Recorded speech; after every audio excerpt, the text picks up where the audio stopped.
The League of Nations was the least effective of the three international governments which we will be studying today. The idea was that the League would be in place to ensure collective security for all nations. Sounds great, right? Well, over 40 nations seemed to think so, and they proved this by joining the League. The Senate was very apprehensive about the United States becoming a part of the League of Nations. They believed that it would cause the United States to get sucked into too many wars that they had no business being in whatsoever. As a result of this, the United States Senate did not approve of the Treaty of Versailles, which contained the rules to the League of Nations. Because the United States never joined, the League of Nations did not have the ability nor power to prevent war and conflict. For example, in 1931, Japanese army officials had their eyes on the Chinese territory of Manchuria. They wanted more living space as well as access to vital resources that were scarce in Japan. These resources included oil, lumber, and rubber. In order to obtain Manchuria, they devised a cunning plan to get China to make the first move in the war so that it would appear as if the Chinese, rather than the Japanese, would be the bad guy. The plan was carried out, and the Japanese army officials planted explosives on their own train. As it was riding down the tracks, suddenly it was bye-bye train. The Japanese blamed the Chinese for the explosion and declared war on them, claiming it was self-defense. As a result of the war, Japan subjugated Manchuria, and the Chinese desperately appealed to the League of Nations for help.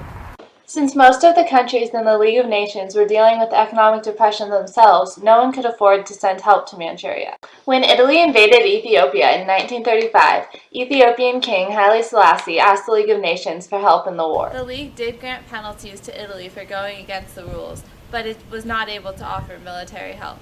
Mussolini was not frightened by this, because by this time it was common knowledge that the League would not have the power to enforce these penalties. Italy conquered Ethiopia in 1936. These events encouraged other European countries to take advantage of foreign areas because they were reassured that the League of Nations would not interfere.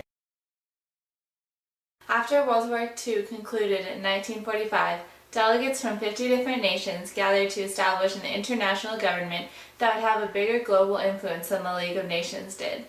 The result of this meeting was the United Nations Charter, which states that in the event of a conflict, each member nation will get one vote in the General Assembly.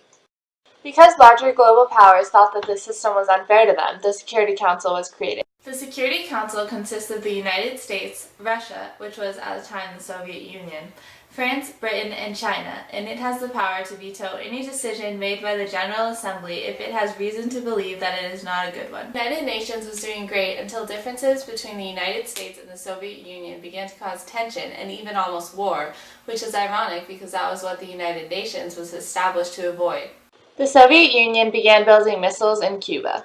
When President Kennedy was shown pictures of these missiles being built, he declared on live television that any missile attack from Cuba would be declared as an attack from the Soviet Union and dealt with accordingly. The Soviet President Khrushchev and President John F. Kennedy compromised so that if the Soviet Union took all of their light bombers and missiles out of Cuba, then the United States would promise not to invade Cuba. Since the fall of the Soviet Union in 1991, the Security Council has been much more peaceful. The United Nations has 192 members and is still in service today.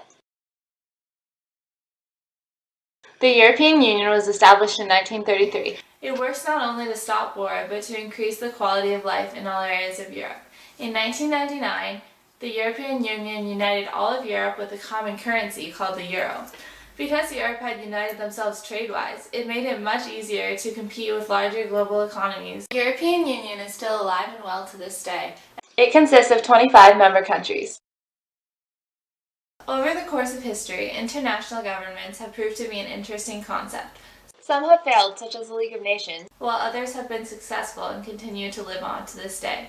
The United Nations and the European Union have proved that international governments do have the potential to change the world for the better. If instituted correctly, international governments can be very effective. In the future, the United Nations and the European Union will play a vital role in influencing culture and shaping society, along with other international governments, including but not limited to the Arab League and the North Atlantic Treaty Organization. And who knows, maybe a new international government will even arise that will lay the foundations for worldwide peace and the absence of war.